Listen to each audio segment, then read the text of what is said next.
Namaste. Now, a very, very important yoga is called as the Bhakti Yoga. Lord Krishna says in Bhagavad Gita very beautifully, among the yogas, I am the Bhakti Yoga. And anything which is offered to me with love, even a tulasi leaf is offered to me with love, Arjuna, I take it gladly. Such is the power of the Bhakti Yoga. Now, many people think Bhakti Yoga in a very confusing term. Now, Bhakti Yoga has been practiced by different people in a different way. Jesus Christ practiced Bhakti Yoga taking God as the Father. And also, if you see all the three, the great saint, Appar, Sundarar, Manikavasagar, all of them took Lord Shiva as a father. That is why they worship Lord Shiva as a father. You can have the bhava of God being your father. That's why Christ says God the Father. But also the great Shaivite literature of the Appar Sundarar Manikavasagar clearly talks about Lord Shiva being their father. You can also take the God in the terms of a mother bhava. Now this mother bhava is practiced by the Ramakrishna Paramahamsa. All the Sattvic cult, including the great Shankaracharya, who wrote the very, very famous poetry Saundarya Lahari, where he described the goddess as a divine mother. So you can go into that bhava of taking of your the divine as a mother and practice it. Now this is a very important bhava. The third bhava is taking it as a friend, as a brother. Now this was a thing which was practiced by Lord Kushela, where he takes Lord Krishna as a brother. And also Francis of Assisi calls everybody as a brother and sister. He took the format of God as being the brother and the sister. The fourth most important bhava is the Sakhi bhava, where God is taken as a lover. When Mirabai goes into the temple and she says, will you allow me in Vrindavan? The priest says, now are you a male, are you a female? And Mirabai replies very beautifully. She says, Krishna is the only male, the rest all is Gopika. So you take the God as a lover. Now this is a bhava which can be done easily by women, taking God as a husband. Many people take the God as the husband. The great Andal took God as a husband.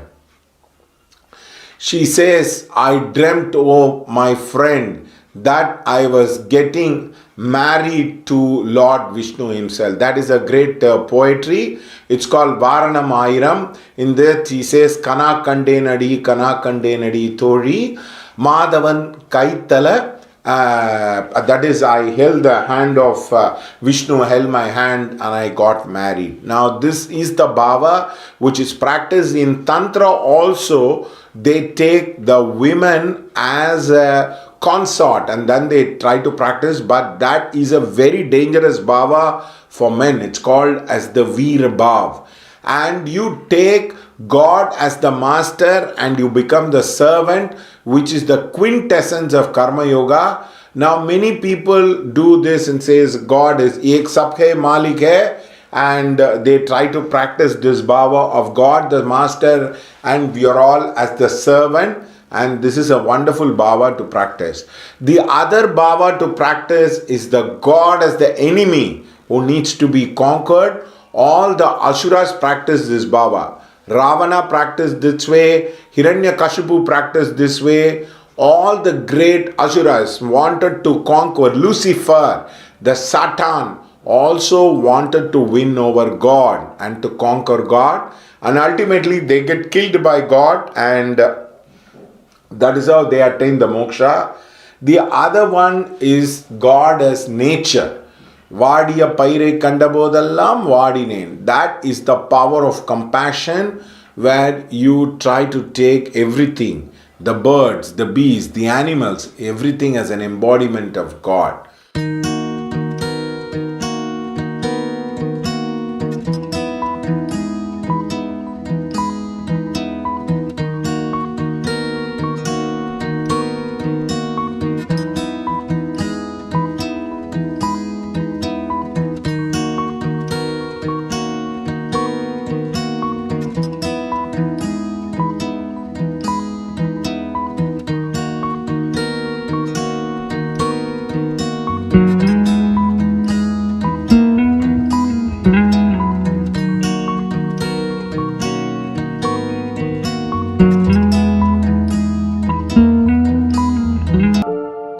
So these are different bhavas people practice during the Bhakti Yoga. And also there is a very strange sect. It's called Bela Hi Bela philosophy. Chaitanya Mahaprabhu considered himself as the Radha and he considered Krishna as his consort.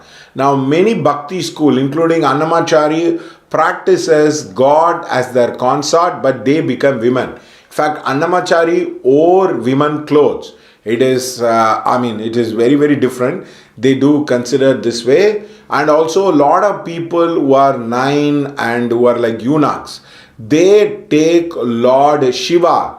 It's called as the Kutandavar festival in India, which is very, very unique, where they tie their tali for 3 days and then they cut the tali and they simply say, my husband has died, and they undergo a funeral procession. So therefore, there are different school of Bhakti, but all Bhakti works in the heart chakra. And the great Narada Bhakti Sutra is supposed to be the principal text by which the Bhakti school of literature has come across. Of course, when the wave of the British and the Mughal Empire took over India, the Mughals were actively encouraging Persian and Urdu, and they were trying to kill all our literature. That's why Tulsidas wrote the Ramacharita and also the great saints like Kabir, Mirabai, all started singing poetry in the colloquial language. Sanskrit was substituted as the Hindi language. That is why even Kamban, who is supposed to be the great poet, he wrote Ramayana in Tamil. For the first time, the Ramayana was translated into Tamil, and one of the most beautiful off-quoted thing is when Sita looks at Rama, he says, Avalum nokkinal, Annalum nokkinal. It is a woman who chooses the husband in the Swayamvara. It is very, very beautifully described.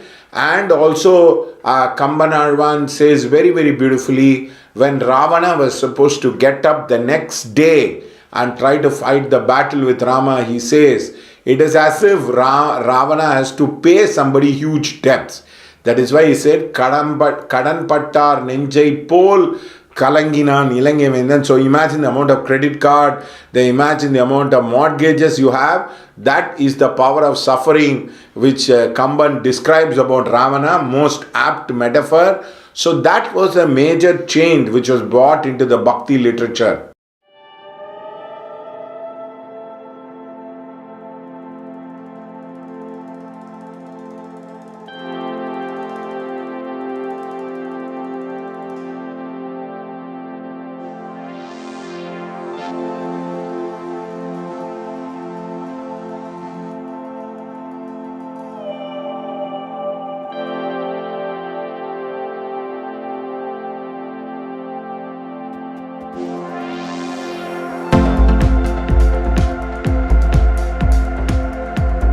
And Carnatic music, Hindustani music, all music is based on the Bhakti literature.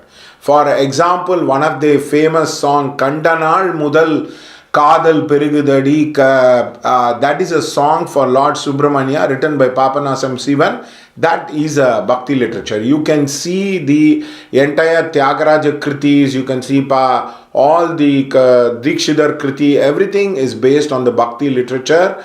Annamachari, all that. These are different parts of India. They use the colloquial, they sing it across. So music, Sama Veda, is always connected to the Bhakti literature. That is why music, poetry, everything comes from the Bhakti cult. Also, it is said that Bhakti has to lead to compassion, kindness, and also the ability to forgive people. Now, many people cannot forgive others because they think that other person is responsible. When a man is filled with bhakti, he realizes that it is God who is playing the drama through that man. That is why it's called Thiruvilayadal, and it is also the karma of somebody to make us go through the suffering. That's why very beautifully the what you call it as Manikavasagar writes, he says, Vendum yanakku taruvoini, vendiyadai taruvoine. He says, You are the person who gives me what you want. You are the person who comes inside my mind and make me ask what I want. So you know everything.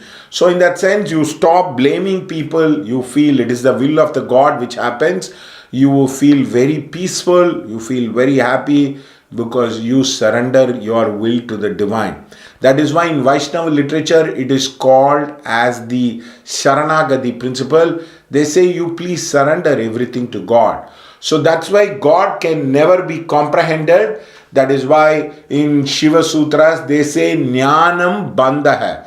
The Jnana, you cannot comprehend God. You cannot comprehend the mystery of God. So you start loving God. You start celebrating ignorance. You start celebrating what you call it as the mysteries of life. The unknown, the unknowable. That is the way you celebrate life. For example, people have created maths, physics, poetry, chemistry, YouTube, nuclear physics. Yet they go on exploring. You come to the point where kattrathu kaimanalavu, where even whatever you have read is only little. So the knowledge has a multiplication effect. So if you want to get spiritual, if you want to get enlightened, you come to the point to realize that you do not know many things in people's life, people's destiny, people's reality. That one day Sai Baba was sitting and somebody came to him and he asked him in a very... Do you know what that lizard is telling? He said very beautifully, the lizard is waiting for another cousin lizard to come, and that is why it's very excited. After a few minutes, somebody came and from the back, there's another lizard jumps and they both go chatting together. Such is the power of the saints. They know a lot of things which we do not know. What even the saints don't know, God knows. So therefore, we come to the point of surrendering where we realize that whatever we know is very little. Whatever offering we give is very, very limited. Therefore, we come to the understanding that love is God. Anbe Shivam, Anbe Vishnu, Anbe Brahma. So we come to that point of ignorance. And also very important, in the name of Bhakti, you do not kill people. That is why Vallalar says very beautifully, excellently, he says, Madamana pei pidiyadu irukka vendum. That is, may the religion might not be the ghost which possesses me. That is a ghost which has possessed Zakir Naik. That is the ghost which has possessed Bin Laden. In the name of God, they kill people, they massacre people because they are kafir. No God expects you to kill another human being. It is about love. And finally, the quintessence of Bhakti is told beautifully in the 13th, what you call it as the 13th literature of the Shaivat literature written by the great Vallalar. He says very, very beautifully, it's absolutely a stunning poetry. He says that my eyes get filled with tears, but it's absolutely stunning. He says, Petra thayai magam marandalum, pillayai petra thai marandalum, உற்ற தேகத்தை உயிர் மறந்தாலும் உயிரை மேவிய உடல் மறந்தாலும் கற்றவர் கலைகள் நெஞ்சம் மறந்தாலும் உனை நான் மறவேன். He says even if the mother forgets the child or the child forgets the mother, even if the educated people forget their art, even if the body does not remember the soul or the soul does not remember, may I not forget you. That is why Sundara says very beautifully, may I never be born, but even if I am born, may I remember you. That's why in Bhakti literature it said, Piravamai vendum, pirandal ayya unnai maravamal irukka vendum. So in this hazardous route of samsara, imagine you are standing in front of the ocean going through the cyclic thing again and again of being born and die and born and die, and you have the 8 snares of life, pleasure and pain, fame and disrepute, money and poverty, and all gain and loss. You go through that cycle again and again.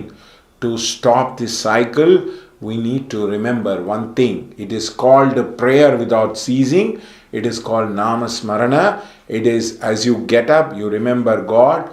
you also thank God. Many people never thank their parents, many people never thank their wife, never people always are complaining always about negative. It's about when you start appreciating, when you start being grateful for everything and thankful for everything, life becomes very different. You suddenly see the spark of life. Life become magical, it becomes miraculous. That even your body is miraculous.